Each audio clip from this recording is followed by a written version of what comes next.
gitu. Kalau beda gimana? Ya kalau beda berarti harus disamakan. Saya tidak menganjurkan beda agama. Ya silahkan dipikirkan sendiri, saya ingin menyampaikan. Karena agama nggak bisa dipaksa. Pamitan dari keluarga dan juga leluhurnya Lini bahwasanya Lini akan berpindah agama dan sudah diizinkan.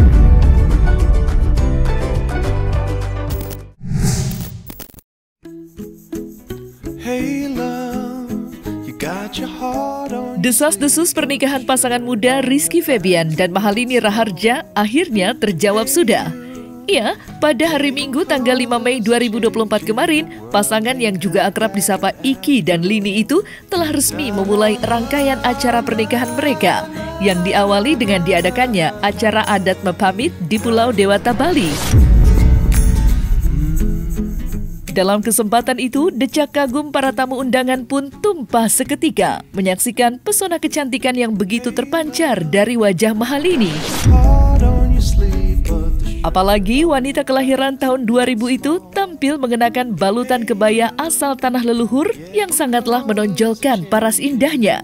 Ditambah lagi, kebaya tersebut dibumbui pula dengan detail bordiran berbentuk pura yang mencuri perhatian, lantaran dianggap menjadi simbol kebanggaannya terhadap kampung halaman. Tak ketinggalan, Rizky Febian turut pula tampil elegan dengan mengenakan pakaian adat sang calon istri. Menariknya, acara hingar-bingar yang syarat kebahagiaan itu sempat pula membuat tangis para undangan pecah seketika. Pasalnya, prosesi sungkeman yang dilakukan oleh Mahalini kepada sang ayah berjalan dengan hikmat, sampai-sampai membuatnya tak kuasa membendung air mata haru. Apalagi saat ini pelantun lagu Sial tersebut tidak bisa meminta izin secara langsung kepada sang ibunda yang terlebih dulu dipanggil Sang Maha Pencipta. Lantas, seperti apa pesona Mahalini dan Rizky Febian dalam balutan adat Bali di acara mepamit kemarin?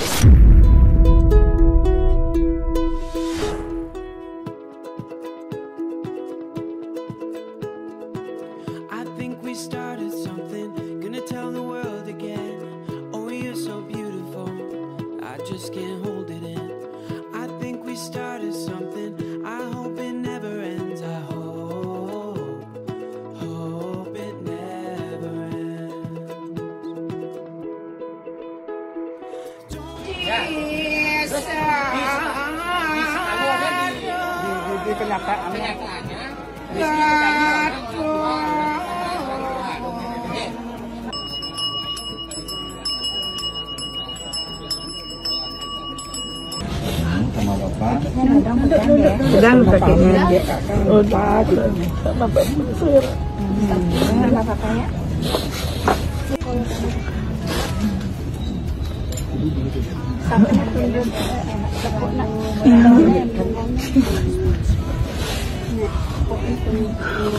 Mudah-mudahan semuanya dilancarkan, urusan dilancarkan, dan bisa jadi keluarga yang bahagia, sakinah, mawaddah warahmah. Ya tentu saja kita sebagai sahabat buat Sule yang sudah punya mantu, kita doakan mudah-mudahan menjadi keluarganya sakinah, mawaddah warahmah, nanti juga diberikan cucu yang banyak, cucu yang soleh dan soleha. Sementara itu, diselenggarakannya acara mepamit pada 5 Mei 2024 kemarin sempat pula melahirkan teka-teki di benak warganet. Pasalnya, sebagian masyarakat justru bertanya-tanya apakah Rizky Febian dan Mahalini sudah resmi menikah. Lantas, pertanyaan itu pun dijawab oleh seorang tokoh adat Bali yang menjelaskan bahwa acara mepamit bukanlah acara pernikahan, akan tetapi merupakan bagian dari rangkaian acara menuju pernikahan. Karena seperti diketahui, Mahalini dan Rizky Febian dikabarkan akan menikah pada tanggal 8 April 2024 mendatang. Mepamit sendiri merupakan prosesi sakral yang berisikan pamitan kepada para leluhur mempelai wanita sebelum dirinya dipersunting oleh lelaki pilihannya. Dengan dipimpin oleh pemangku sanggah, acara adat mepamit dihadiri pula oleh kerabat serta warga lingkungan tempat tinggal Mahalini. Lantas, seperti apa penjelasan secara menyeluruh dari tokoh adat Bali tentang acara mepamit yang diselenggarakan Mahalini kemarin?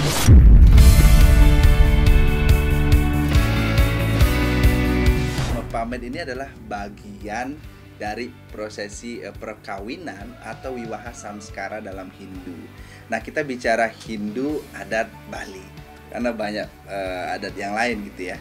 Nah, mepamit itu adalah rangkaian pada saat mempelai perempuan itu hendak ikut ke keluarga laki-laki.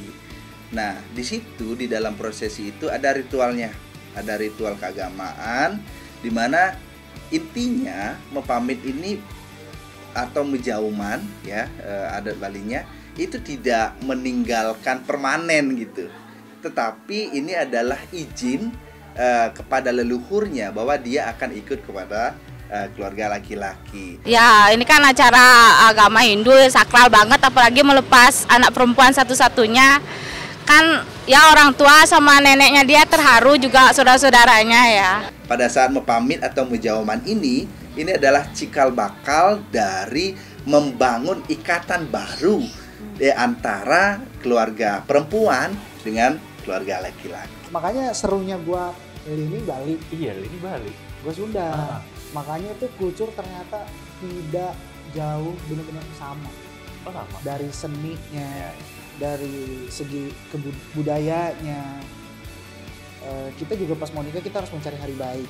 Di Bali juga ada hari baik. Jadi kita benar-benar ngobrolin. Kalau misalkan contoh kayak misalkan kita mau bikin acara nih, bikin acara kita makan-makan keluarga atau apa, itu kita harus diskusinya panjang karena kita jangan sampai merusak. Di Bali juga kan ada acara-acara adat ngebanten hari ini, jadi biar bisa kumpul semuanya kita harus nentuin tanggalnya ini. Seru banget. Jadi dan ternyata dari hasil perbincangan itu hari baiknya di bulan Mei. Amin, doain. Semoga aja. Lu mah bikin spekulasi biar rame nanti ntar orang.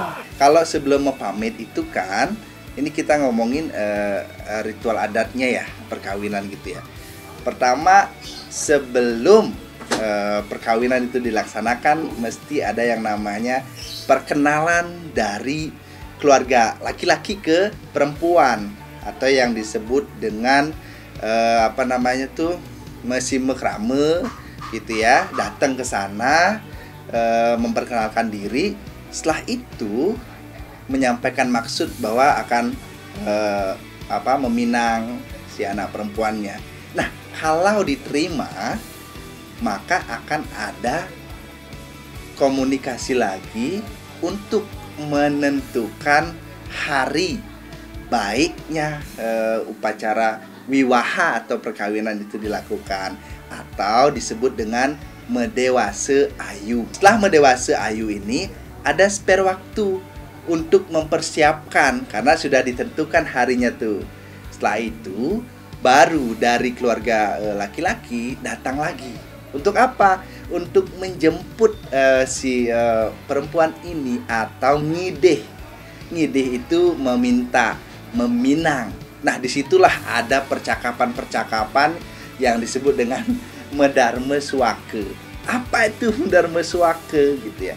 Ini adalah wejangan, nasihat dari baik orang tua dari pihak perempuan, pihak laki-laki, kemudian ada tokoh, tak lepas juga ada orang suci atau pinandite yang memberikan wejangan kepada mempelai. Emang belum pilih-pilih tanggal? Lagi dibicarakan, cuman ya tunggu aja. Kalau untuk busana itu biasanya kalau untuk perkawinan itu biasanya menggunakan payas agung, menggunakan mahkota gitu kan, layaknya raja dan ratu gitu. Ini pakaian adat. Nah, apakah semua perkawinan akan menggunakan itu? Tentu kembali lagi ke yang melakukan perkawinan. Ini berkaitan dengan modal juga kan, dana juga, karena tidak diharuskan menggunakan pakaian yang seperti itu gitu ya. Yang penting perkawinan itu terlaksana sesuai dengan harapan, keluarganya baik-baik, harmonis dan bahagia. Semoga sih hubungan mereka langgeng dan apa yang menjadi cita-citanya bisa tercapai, karena kan manusia atau orang itu kan penuh dengan perjuangan, dan semoga apa yang menjadi perjuangannya bisa berhasil.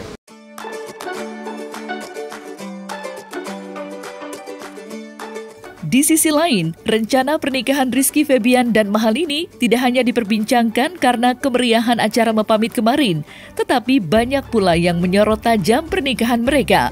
Pasalnya, Iki dan Lini memeluk keyakinan yang berbeda.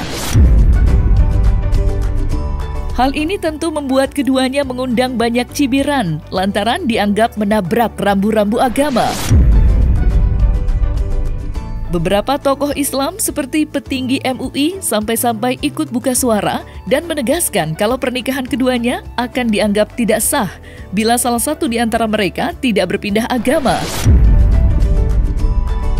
Namun, usai acara mepamit selesai diselenggarakan, Sule selaku ayah dari Rizky Febian pun mengumumkan lewat kanal YouTube-nya bahwa nantinya Mahalini akan mengikuti keyakinan Iki dan memeluk agama Islam.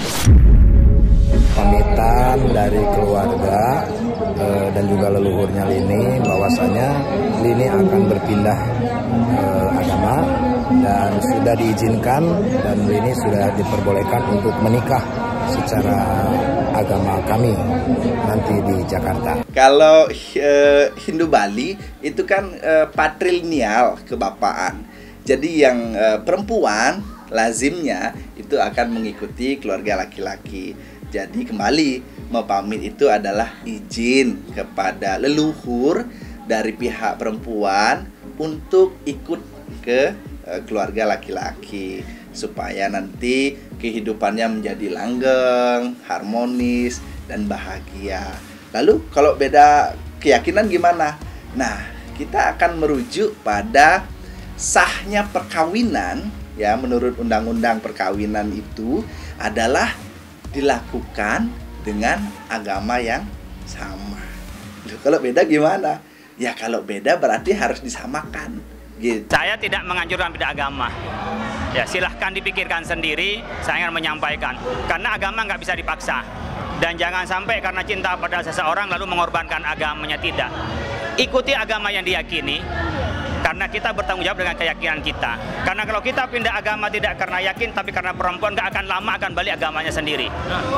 Saya tidak mau alasan perempuan, alasan apapun menjadi pilihan agama. Pilihan agama adalah keyakinan. Tidak bisa dipaksa, apakah dipaksa dalam tekanan atau dipaksa karena kondisi. Dia akan kembali kepada dasar keyakinannya di dalam beragama. Kalau menurut sih istilahnya diambil gitu ya. Jadi kan itu merupakan konsekuensinya dia, dan dari keluarga sih nggak ada masalah kalau dibawa atau gimana, kan yang namanya keyakinan, kepercayaan adalah merupakan hak kan, bukan merupakan sebuah kewajiban. Jadi istilahnya ya diserahkanlah 100% kepada dia. Enggak sih, kalau curhat-curhatan sih nggak ada ya, nggak ada curhat-curhatan, karena kita kayak kalau sebagai orang tuanya gimana kayak teman gitu loh. Jadi biasa bercanda dan lain sebagainya. Jadi ya nggak ada curhatan secara otomatis. Mungkin curhatnya pas kita bercanda. Kalau perempuannya muslimah dikawin non muslim, hukumnya tidak sah. Kalau tidak sah berarti setiap hubungan intim itu haram. Tapi kalau yang perempuan itu adalah non muslim, lakinya muslim, itu masih ada beda pendapat ulama. Dulu ada beda pendapat ulama. Ada yang memperbolehkan, ada yang tidak memperbolehkan. Tapi sekarang pendapatnya Syekhul Azhar, pendapatnya Majelis Ulama, pendapatnya NU, pendapatnya Muhammadiyah. Ormas-ormas itu sepakat. Sekarang pokoknya muslim non muslim itu tidak sah pernikahannya. Kalau tidak sah berarti tidak legal. Dan kalau tidak legal dalam Islam artinya haram. Setiap hubungan intim laki perempuan itu menjadi zina. Itu di dalam Islam. Jadi kalau alasan sekarang pencatatan harus ada izin dari Kementerian Agama, itu administrasi. Sementara di dalam undang-undang tentang perkawinan itu sah dan tidak disahkan pada agama masing-masing. Agama kami di Islam tidak memperbolehkan. Ini bukan tidak toleransi, tetapi masing-masing agama punya ajaran.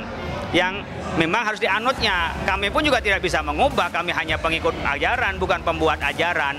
Oleh karena itu kami harap orang yang ingin mengikatkan pernikahan beda agama diurungkan. Kalau Om sama keluarga kembali Om katakan, karena kan apapun biasanya sih kita ada keputusan apa pasti berunding sama keluarga. Jadi kembali kita serahkan sesungguhnya semuanya kepada anak-anak, apapun yang dia lakukan. Jadi saya hanya mengingatkan kepada orang yang mengikat tali kasih lalu mau pernikahan, tidak boleh dan bisa bernikah beda agama. Kalau ada kasus seorang, saya tidak ingin bicara kasus, tapi ini hanya kami wajib menyampaikan. Kalau saya sebagai orang yang ngerti agama, disebut dengan kiai, saya tidak menyampaikan, saya dosa. Di hadapan Allah saya ditanya. Jadi saya menyampaikan bukan bikin ribut, bukan. Tapi saya ingin melepaskan diri dari tanggung jawab saya di hadapan Allah.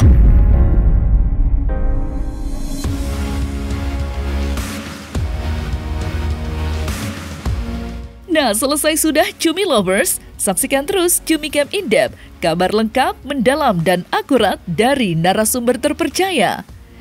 Dan jangan lupa untuk like, subscribe, dan juga share channel YouTube Cumi Cumi.